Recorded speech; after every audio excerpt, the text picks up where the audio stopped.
What up, world? It's your boy Jaystar back again. We got the top five at tight end, man, for y'all. We're gonna get right into it as we always do.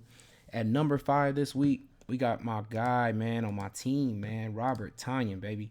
It's good to see, 4-12, 4-6, part of the offensive scheme. It's like Rodgers starting to trust him more. I feel like he's starting to trust himself more with coming off the knee injury that he had last season. So I definitely feel like huge game here, man. Rivalry game.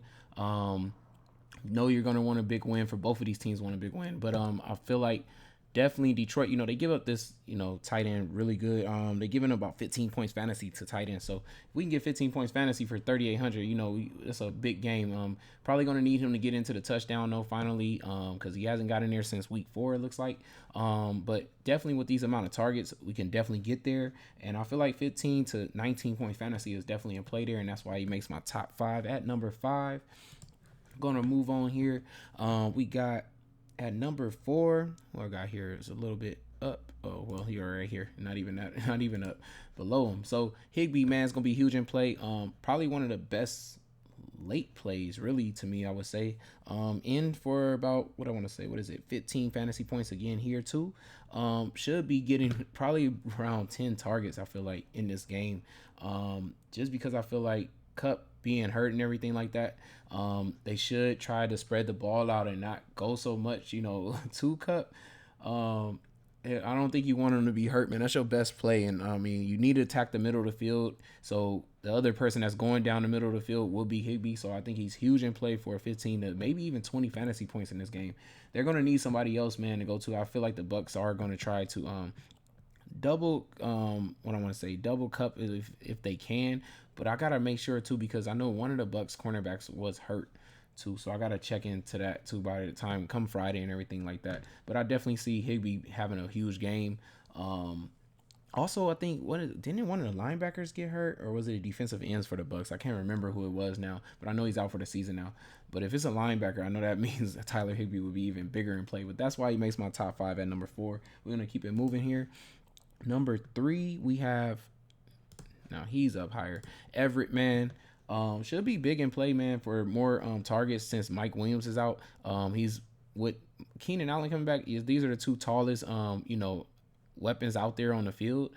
So definitely for goal line, it's Keenan Allen and gonna be Everett. Of course, we know Everett. I mean, not Everett. Eckler is gonna be huge in play, for goal line as well. But if they're planning on throwing the ball at all for a goal line touchdown, it's gonna be Everett and Keenan Allen. So, definitely have to say he's gonna be huge in play for that for this game. Playing Atlanta, they give up tight end. About let's see what's the amount of points here. Another 15 or more. No, 16 points. So we up in one more point there. So definitely he's gonna be in play for a huge game because his target should be if it's still 9, man. Wow, what he could probably do with 9. This game, man, could be maybe 20 something fantasy points. So that's why he makes it at number 3 on my top 5. At number 2 though, this week we go down here. Got Evan Ingram. Big in play, man, for what is it? 16 fantasy points for 3,300, man. Gotta say he's gotta be one of the best plays. We already know the Raiders give up the tight end, man. It should have been Juwan Johnson last week. I don't think he did too well. I think he also came into that game injured too. And they didn't really need him since Kamara was tearing him up anyway. But so definitely, but Evan Ingram should be huge in play because as we see, he's huge a part of the offensive scheme, which I love to see that. 7-6, man. Got a touchdown, coming off a touchdown last game.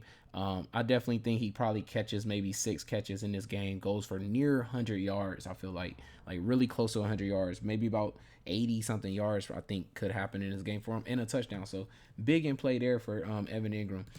And then at number 1 this week, it's all the way at the top, the top option here, man, Ertz, man. We already know we pick on the Seahawks and we pick on Arizona too as well. But the Seahawks, definitely we pick on them. And when you talking about 10, 4, 5 targets and goal line, work too there.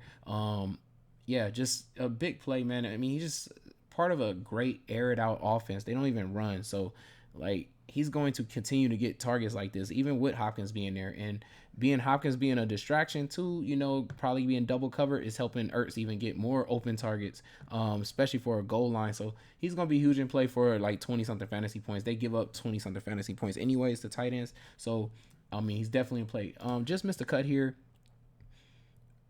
was Disley and Fant because we just don't know which one of them is going to get the targets. But we know we usually pick on Arizona. If it was just a go-to tight end, if Fant was the one, we would be loading up. He would be probably number 1, 2 because both of these teams just really suck against tight ends.